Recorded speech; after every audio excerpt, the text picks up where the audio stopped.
বন্ধুরা দেখুন কত প্রোডাক্ট, একদম এত এত সমস্ত প্রোডাক্ট, কত কিছু জোগাড় করেছি, কিন্তু সত্যি কি এত কিছু লাগে গার্ডেনিংয়ের জন্যে? মার্কেটে গেলে গাদা গাদা প্রোডাক্ট, গাদা গাদা এনপিকে রেশিও, এবং আমরা সবাই তাই কিনছি, এবং আমাদের ঘরে কিন্তু সারের বস্তা হয়ে গেছে, অনেক সার কিন্তু এক্সপায়ার হয়ে যাচ্ছে। আমরা যখন বাজারে যাচ্ছি তো গাদা গাদা জিনিস কিনছি, কিন্তু আমাদের কিন্তু সব লাগছে না। আজকের ভিডিও এর আলোক উদ্ঘাটন করব যে সত্যি কি এত কিছু লাগে, বা কোনটা লাগে, কি কারণে লাগে। তাহলে বন্ধুরা আজকের ভিডিওটা কিন্তু এক্সক্লুসিভ হতে চলেছে, অবশ্যই সঙ্গে থাকবেন। চলুন তাহলে আলোচনা শুরু করা যাক। আজকে এখানে রয়েছে ব্যালেন্স এনপিকে থেকে শুরু করে অনেক ধরনের ইমব্যালেন্স এনপিকেও আজকে দেখাবো, এবং তার সাথে সাথে ইনঅর্গানিক আর যেসব উপাদান গার্ডেনিংয়ের জন্য দরকার প্রায় সব কিছুই আমার সামনে উপলব্ধ রয়েছে এই মুহূর্তে। তার সাথে সাথে আরও কিছু নেসেসারি আইটেম রয়েছে, যেমন এই সামনে আর একটা ওষুধ রয়েছে, এবং আরও একটা বেশ ভালো প্রোডাক্ট আমি মার্কেট থেকে সার্ভে করে কিনে নিয়ে এসেছি কালকে, সেগুলো আজকে আপনাদেরকে দেখাবো। আপনারা চাইলে এইসব প্রোডাক্টও ইউজ করতে পারেন আপকামিং উইন্টারে, যাতে গাছ আরও সুন্দর হয়ে ওঠে। এবং এই সময় যেহেতু বর্ষাকাল, গাছের বিভিন্ন ধরনের সমস্যা হয়, এবং এই সমস্যা থেকে কি করে আমরা রিকভারি করব আমাদের গাছকে, সেইটা নিয়েও আজকের আলোচনা থাকবে। সেই জন্য বন্ধুরা একদম স্কিপ করবেন না। অনেকেই বলেন যে ভিডিও একটু বড় হয়ে যাচ্ছে, তবে ডিটেলস জানতে গেলে অবশ্যই একটু বড় ভিডিওই ফলো করতে হবে। 5 মিনিটের টিপস কিন্তু সম্পূর্ণ ভুল হয়, এবং আমার ভিডিওতে আমি কখনো মন গড়া অনেক বড় বড় কথা বা ডায়লগ দিয়ে যাই না, যেটা শুনে লোকে আকৃষ্ট হয়ে চলে আসবে এবং তারপর দেখবে ভিডিওর মধ্যে কিছুই নেই। যারা নতুন বন্ধু তাদেরকে বলবো অবশ্যই চ্যানেলটা সাবস্ক্রাইব করুন এবং পাশে থাকা বেল আইকনটা প্রেস করতে ভুলবেন না। এবং আপনাদের রিকোয়ারমেন্ট অনুযায়ী কিন্তু আমি ভিডিও প্রডিউস করে থাকি, এবং কেবলমাত্র গার্ডেনার বন্ধুদের জন্যই আমার এই ভিডিও, এবং তাদের প্রয়োজনীয়তা নিয়েই আমি ভিডিও করার চেষ্টা করি। আমি নিজেও একজন গার্ডেনার। তাই বন্ধুরা চলুন শুরু করা যাক আজকের ভিডিও। প্রথমে আমি ব্যালেন্স এনপিকে থেকে শুরু করব, এবং তারপর ধীরে ধীরে অন্য এনপিকের দিকে যাব। এখানে অনেক ধরনের এনপিকে রয়েছে, খুঁজে নিই ব্যালেন্স এনপিকেটা কোথায় আছে। এই যে দেখুন, এটা হচ্ছে ব্যালেন্স এনপিকে। এটা হচ্ছে ব্যালেন্স এনপিকের 20-20-20 রেশিও। ব্যালেন্স এনপিকের আরও অনেকগুলো রেশিও পাওয়া যায়, যেমন 15-15-15 পাওয়া যায়, 19-19-19 পাওয়া যায়। অর্থাৎ ব্যালেন্স কথার অর্থ হচ্ছে নাইট্রোজেন, ফসফরাস এবং পটাশিয়াম এইটার অনুপাত যখন সমান অনুপাত থাকে তখন তাকে বলছে ব্যালেন্স এনপিকে। এটা সেই কারণে ব্যবহার হয় যখন গাছের সার্বিক গ্রোথের জন্য দরকার হয়, এবং সার্বিক গ্রোথের সাথে সাথে বাকি যে সমস্ত অ্যাক্টিভিটি গাছের থাকে, যেমন ধরুন গাছের রুট সিস্টেম ডেভেলপমেন্ট, গাছের সার্বিক গ্রোথ, এবং গাছে ফুল আনা, ফল আনা, এবং গাছের পুষ্টি, এর জন্য সার্বিকভাবে নর্মালি ব্যালেন্স এনপিকের অল্টারনেটিভ আর কিছু নেই। এটা যদি যে কোনো সাধারণ গার্ডেনার যারা নতুন গার্ডেনিং করছে তাদের জন্য কিন্তু বেস্ট হচ্ছে ব্যালেন্স এনপিকে। এবং আমরা যদি রুটের ক্ষেত্রে অর্থাৎ শিকড়ের জন্য বা মাটিতে যদি ভালো ফার্টিলাইজার দেওয়ার সময়ও না পাই, চট জলদি আমরা গাছকে ভালো রাখতে চাই এবং তাকে নিউট্রিয়েন্টস দিতে চাই, তাহলে ব্যালেন্স এনপিকের খুব ভালো কাজ আমরা দেখতে পারবো। যে আমরা গাছকে খাবার দিই না এই সিজনে, কিন্তু গাছের কিন্তু পুষ্টির দরকার হয়। সেই জন্যে আমরা এই সময় কিন্তু ধরুন বৃষ্টি বর্ষা হচ্ছে না, এমন 2-1টা দিন আমরা পেয়ে গেলাম, গাছে অনেক দিন খাবার দেয়া হয়নি, আমরা চাইলে ব্যালেন্স এনপিকে দিতে পারি 2 গ্রাম পার লিটারে, গাছের কোনো ক্ষতি হবে না। অনেকেই বলেন যে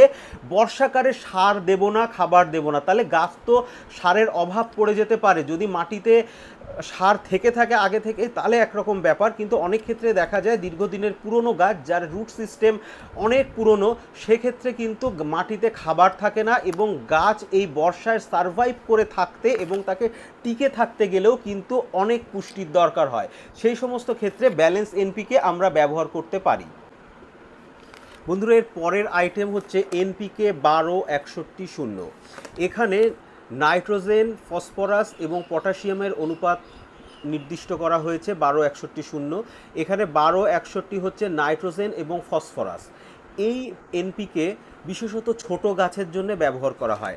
নার্সারি থেকে যে সমস্ত নতুন গাছ আমরা এখন কিনে নিয়ে যাচ্ছি, সেই সমস্ত গাছের প্রথম যে জিনিসটা দরকার তার রুট সিস্টেমের ডেভেলপমেন্ট, এবং এরপর সার্বিক উপরের গ্রোথ। প্রথমে রুট সিস্টেম ভালো বাড়ার পরেই কিন্তু উপরের গ্রোথটা অ্যাসিওর্ড হয়। সেজন্য এই 12-61-0 ব্যবহার করা যেতে পারে। এনপিকের যে ডোজ দেয়া হয় গাছে লিটার অনুযায়ী, প্রায় প্রত্যেকটা এনপিকেই কিন্তু প্রায় 2 থেকে 3 গ্রাম পার লিটারে জলে ব্যবহার করা হয়। সেজন্য এটা প্রত্যেকটা ভিডিওয়ে আমি আলাদা করে বলছি না, মোটামুটি ধরে নেবেন প্রত্যেকটা প্রোডাক্টই 2 থেকে 3 গ্রাম বা 2 গ্রামের মধ্যে রাখার চেষ্টা করবেন। যদি হার্ডি বড় গাছ হয় তো 3 গ্রাম দেওয়া যেতে পারে, তা না হয়তো 1.5 থেকে 2 গ্রাম দেওয়া যেতে পারে। আপনারা চাইলে ফ্রিকোয়েন্সি বাড়াতে পারেন, ধরুন আমরা 15 দিনে একবার দেওয়ার কথা বলি, আমরা চাইলে 1 সপ্তাহ দিতে পারি, 3 গ্রাম থেকে কমিয়ে আমরা 1.5 গ্রাম করে দিতে পারি, ইভেন 1 গ্রাম পার লিটারেও কিন্তু প্রত্যেক উইকে দিতে পারি। তাহলে কিন্তু গাছের বেস্ট গ্রোথ পাওয়া যায়। এনপিকের আরও অনেকগুলো রেশিও রয়েছে, যেমন প্রথমে ব্যালেন্স এনপিকের কথা বলেছি। কারো কাছে যদি কোনো এনপিকে অ্যাভেলেবেল না থাকে, সাধারণত দেখা যায় ব্যালেন্স এনপিকে সব জায়গায় কমনলি পাওয়া যায়, সেই জন্য ব্যালেন্স এনপিকে তারা ব্যবহার করতে পারে। কিন্তু যদি আমরা চাই যে আরও কিছু এক্সট্রা গাছ গ্রোথে আসুক, আরও স্পেশাল কেয়ার নেব, সে সমস্ত ক্ষেত্রে এনপিকে 12-61-0 বা এনপিকের আরও কতগুলো রেশিও রয়েছে, যেমন 13-0-45, এই সমস্ত ধাপে ধাপে বিভিন্ন কাজের জন্য এনপিকের বিভিন্ন রেশিও ব্যবহার হয়ে থাকে। তাহলে আমরা 12-61-0 ব্যাপারটা জানলাম। আমি সবার আগে একটা জিনিস বলা হয়নি, সেটা হচ্ছে এখানে আজকে যে প্রোডাক্ট দেখাচ্ছি সব প্রোডাক্টই হচ্ছে এরিস কোম্পানির। এরিস কোম্পানির প্রোডাক্টের আমি ফলাফল অনেক ভালো পেয়েছি। আমি ইফকো ছাড়াও আরও বেশ কিছু প্রোডাক্ট ব্যবহার করেছি, কিছু ইম্পোর্টেড প্রোডাক্টও ব্যবহার করেছি, তবে মোটামুটি এরিসের প্রোডাক্টটি একটু বেশি ভালো বলে আমার মনে হয়েছে, সেজন্য আমি এটাই সাজেস্ট করছি। তবে আপনারা যা আপনাদের লোকালিটিতে পাবেন সেই জিনিসই ব্যবহার করতে পারেন, এখানে কোনো রকম এই কোম্পানির প্রমোশনাল ভিডিও কিন্তু এগুলো নয়।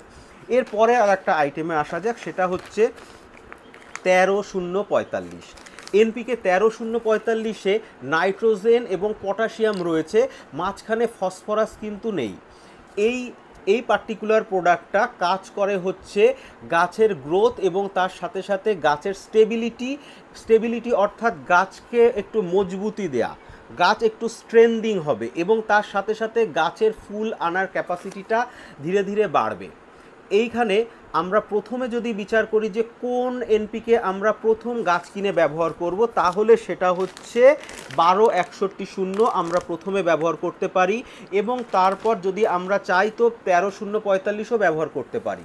কিংবা যদি আমরা চাই যে আমরা একটা পাচ্ছি না আর একটা ব্যবহার করতে পারবো কি না, সেই সমস্ত ক্ষেত্রে আমরা ব্যালেন্স এনপিকে একবার ব্যবহার করে তারপর এটা ব্যবহার করে নিতে পারি, কারণ এনপিকে 13-0-45-এ কিন্তু ফসফরাস নেই। মোটামুটি যে কোনো একটা পেলেও আমাদের কাজ চালানো যায়, তবে এই হচ্ছে স্পেশাল গার্ডেনারদের জন্য কিন্তু এই স্পেশাল প্রোডাক্ট। কেউ যদি বলে যে আমি একদম নতুন গার্ডেনার, তাহলে তাকে বলবো কেবলমাত্র আপনি নর্মাল যে ব্যালেন্স এনপিকে আছে সেটা ব্যবহার করে শুরু করতে পারেন, কিন্তু স্পেশাল ওয়েতে ট্রিটমেন্ট গাছকে দিতে গেলে এই আলাদা আলাদা রেশিও ব্যবহার করা যেতে পারে। তবে কেউ চাইলে নাও ব্যবহার করতে পারে, তাহলেও কিন্তু গাছের যে খুব ক্ষতি হবে তা নয়। তবে এর সাবস্টিটিউট আরও প্রোডাক্ট আছে, সেই সমস্ত আমরা ব্যবহার করি বলে এই অভাবটা আমরা বুঝতে পারি না। যে আমি কেউ একজন গার্ডেনার হয়তো এই ভিডিও দেখে বলবেন যে আমি কেবলমাত্র অমুক এনপিকেটা ব্যবহার করেছি, আমার কোনো সমস্যা হয়নি, আপনার ভিডিওটা ভুল, এরকম কমেন্ট আসবেই। তবে এটা কিন্তু গায়ে লাগার মতন কোনো বিষয় নয়, কারণ অনেক বিষয় আছে যেগুলো অন্য প্রোডাক্ট থেকে সেই ম্যাটেরিয়াল গাছ পেয়ে যেতে পারে। অনেক ক্ষেত্রে দেখা যায় সব কিছু ব্যবহার করার পরেও কিন্তু গাছ ভালো হয় না, হয়তো কোনো মাইক্রোনিউট্রিয়েন্টসের অভাব আছে, আমরা ধরতে পাচ্ছি না, এরকম হতে পারে। গাছের স্যালিনিটির প্রবলেম রয়েছে, দেখা যাচ্ছে রুট বা মাটি অ্যালকালাইন হয়ে গেছে, সেক্ষেত্রে গাছের ডেভেলপমেন্ট ভালো হবে না। গাছের যদি মাটিতে পুষ্টি থাকে বা আপনি স্প্রেও করেন, তাহলেও কিন্তু গাছ সেটা অ্যাবজর্ব করতে পারবে না। বন্ধুরা, এরিসের আর একটা দারুণ প্রোডাক্ট আমি কালকে পেলাম, এটার নাম হচ্ছে ফার্টিম্যাক্স। এই প্রোডাক্ট হচ্ছে 13-40-13, এনপিকে 13-40-13। এটা খুব একটা পাওয়া যায় না সব জায়গায়, এটা একটা রেয়ার প্রোডাক্ট বলা যেতে পারে। এই প্রোডাক্টটা গাছের সার্বিক গ্রোথের সাথে সাথে ফুল আনা সব কিছুর ওপর বিশেষভাবে কাজ করে। এটাতে রয়েছে ফসফরাসের পরিমাণ অনেক বেশি।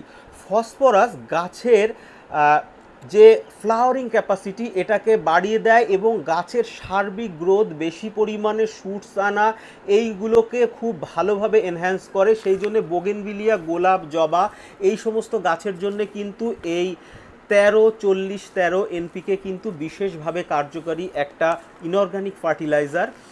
তবে যে কোনো গাছেই এটা কম বেশি ব্যবহার করা যাবে। যদি আপনারা অর্কিডে ব্যবহার করতে চান তাহলে ডোজটা 1.5 গ্রামের কাছাকাছি রাখবেন। যদি বোগেনভিলিয়া বা গোলাপে করেন তাহলে 2 থেকে 3 গ্রাম পর্যন্ত বাড়ানো যেতে পারে। বন্ধুরা, আর একটা এনপিকে রেশিও রয়েছে, যেখানে নাইট্রোজেনহীন একটা প্রোডাক্ট, সেটা হচ্ছে এনপিকে 0, 52, 34, অর্থাৎ 0 মানে নাইট্রোজেন টোটালি শূন্য করে দেওয়া হয়েছে এবং ফসফরাস এবং পটাশিয়ামটাকে এখানে এনহ্যান্স করা হয়েছে। ফসফরাস রয়েছে 52 এবং পটাশিয়াম রয়েছে 34। এই প্রোডাক্টটা পার্টিকুলারলি সেই সমস্ত গাছেদের জন্যে যে গাছ ধরুন সুন্দর রোবাস্ট এবং ভালো কোয়ালিটির হয়ে গেছে, কিন্তু গাছ হচ্ছে ফুল আসছে না, গাছের ফ্লাওয়ারিং আসার কোনো মানে চিন্তাভাবনাই নেই। এরকম গাছ আমরা অনেক সময় দেখি যে গাছ খুব সুন্দর হয়েছে, বিভিন্ন ধরনের সার ফার দিয়ে আমরা খুব ভালো গাছ করে নিলাম, কিন্তু গাছে ফুল আসছে না। এই ফুল আসানোর জন্যে এই ফসফরাস এবং পটাশিয়ামের এই বিশেষ অনুপাতটা কার্যকরী হয়। এইটা তখনই ইউজ করব যখন গাছ ফুললি ম্যাচিওর্ড এবং গাছে ফুল আসছে না বা ফুল আনার আগে। ফুল আনার আগে পর্যন্ত আমরা এটা সপ্তাহে একবার করে ব্যবহার করতে পারি 2 গ্রাম পার লিটারে। তারপর যখন দেখব ফুল আসা শুরু হয়ে গেছে, ফুল মোটামুটি আস্তে আস্তে দেখছি বোগেনভিলিয়া বা অন্য কোনো গাছে ফুলের স্পাইক আসছে বা ছোটো ছোটো ফুল দেখা যাচ্ছে, সেই সময় এটা সম্পূর্ণভাবে বন্ধ করে দিতে হবে। কিন্তু বন্ধুরা, এরপর যেটা দেব সেটা হচ্ছে এনপিকের আর একটা ব্যালেন্স নয়, আর একটা রেশিও পাওয়া যায়, সেটা হচ্ছে 0-0-50, অর্থাৎ ফসফরাস এখানে এবং নাইট্রোজেন এখানে একদমই নেই, শুধুমাত্র পটাশিয়াম রয়েছে। অর্থাৎ ফ্লাওয়ারিংটাকে মানে এনকারেজ করা হলো, ফ্লাওয়ারিংটাকে আনা হলো 0-52-34 দিয়ে, কিন্তু ফ্লাওয়ারটাকে আরও ভালোভাবে বাইরে বার করে ফ্লাওয়ারটাকে ফোটানোর জন্য যেটা লাগছে সেটা হচ্ছে এনপিকে 0-0-50। এটায় শুধুমাত্র রয়েছে সালফেট অফ পটাশ, যেটা শুধুমাত্র গাছের ফ্লাওয়ারিং এবং গাছের সার্বিক স্ট্রেন্থিংয়ে কাজ করে। বন্ধুরা, তাহলে মোটামুটি নাইট্রোজেন, ফসফরাস এবং পটাশিয়ামের যে সমস্ত অ্যাভেলেবেল রেশিও মার্কেটে পাওয়া যাচ্ছে সেই সমস্ত বিষয় আমরা আলোচনা করে নিলাম। এইবার আসি আর একটা জিনিসে, সেটা হচ্ছে ইপসাম সল্ট বা ম্যাগনেসিয়াম সালফেট। ম্যাগনেসিয়াম সালফেট বা ইপসাম সল্ট আমরা অনেকেই ব্যবহার করি, কিন্তু আমরা হয়তো সবাই জানি না, কেউ কেউ জানি। ম্যাগনেসিয়াম সালফেট কিন্তু গাছের এই যে নিউট্রিয়েন্টস ইনটেক ক্যাপাসিটিকে এনহ্যান্স করে এবং এই কার্যকারিতাটাকে ধরে রাখে বা বজায় রাখতে সাহায্য করে। এটা প্রথম দিকে যেমন যে উপাদানগুলো আমরা ব্যবহার করছি সেই জিনিসগুলো যদি অ্যালকালাইন থাকে তাহলে গাছের অ্যাবজর্বেশন অনেকটা স্লো হয়, অর্থাৎ এই পুষ্টি উপাদানকে শোষণ কম করে। কিন্তু যখন এটা ইউজ করা হচ্ছে এর সাথে, তখন এর বেটার অ্যাবজর্পশন হয় প্ল্যান্টে এবং গাছের এই নিউট্রিয়েন্টসগুলোর রেজাল্ট আরও বেটার দেখা যায়। যেমন ধরুন, আমরা যে কোনো ধরনের ব্যালেন্স বলুন বা অন্য যে কোনো ধরনের এনপিকে রেশিও ব্যবহার করি না কেন, যাই করি না কেন, সব কিছুর সাথে যদি আমরা 2 গ্রাম বা 1 গ্রাম যদি ম্যাগনেসিয়াম সালফেট ব্যবহার করি, তাহলে কিন্তু এই যে কোনো ফার্টিলাইজারের কার্যকারিতা আরও অনেক গুণ বেড়ে যাবে। বন্ধুরা, এরপর যখন আমাদের গাছে সম্পূর্ণভাবে ফুল ফুটে যাবে এবং আমরা খুশি হয়ে যাব, তারপর কিন্তু একটা সময় আসবে যে ফুল আবার কিন্তু নষ্ট হয়ে যাবে। তখনকার ব্যাপার হচ্ছে আবার রিব্লুমিংয়ের প্রিপারেশান। রিব্লুমিংয়ের জন্যে আমাদেরকে প্রথমে ব্যালেন্স এনপিকে দিয়ে দিতে হবে। 2 গ্রাম পার লিটারে সমস্ত ফুল টুল ছাড়িয়ে ব্যালেন্স এনপিকে দিয়ে দিতে হবে এবং তারপর ধীরে ধীরে আমরা অন্য গাছের প্রয়োজনীয়তা অনুযায়ী বিভিন্ন ধরনের রেশিও ব্যবহার করব। বন্ধুরা, অবশ্যই কমেন্ট করবেন। আপনাদের যদি কোনো বিষয় জানতে অসুবিধা হয় আজকের ভিডিওয়ে, অবশ্যই নেক্সট ভিডিও বা আমি আপনাদের সেই সমস্ত প্রবলেম সলভ করার চেষ্টা করব। যারা নতুন বন্ধুরা আছেন অবশ্যই চ্যানেলটা সাবস্ক্রাইব করতে ভুলবেন না এবং পাশে থাকা বেল আইকনটা অবশ্যই ক্লিক করবেন এবং নিজেদের নতুন বন্ধুদের মধ্যে এই ভিডিওগুলো শেয়ার করার চেষ্টা করবেন, যাতে করে গার্ডেনিং বন্ধুরা কোনো রকমভাবে পিছিয়ে না থাকে। এবং বোগেনভিলিয়া একটা মারাত্মক ট্রেন্ড এবং সত্যি কথা বলতে বোগেনভিলিয়া এমন একটা গাছ যা ফুল ফুটলে আমাদের মনের সমস্ত ক্লান্তি কিন্তু এক নিমেষেই দূর হয়ে যায় এবং সব থেকে কম খাটনির গাছ হচ্ছে বোগেনভিলিয়া। এবং বোগেনভিলিয়া এমন একটা জিনিস যেটা বর্তমানে কেবলমাত্র ফুলের গাছই নয়, এটা একটা ফোলিয়াস প্ল্যান্টও বলা যেতে পারে। তাহলে বন্ধুরা, আজকের ভিডিওটা এখানেই শেষ করব। আবার দেখা হবে আর একটা ভিডিওয় আরও কিছু নতুন বিষয় নিয়ে। তাহলে সবাইকে অসংখ্য ধন্যবাদ জানিয়ে আজকের ভিডিওটা এখানেই শেষ করছি। নমস্কার।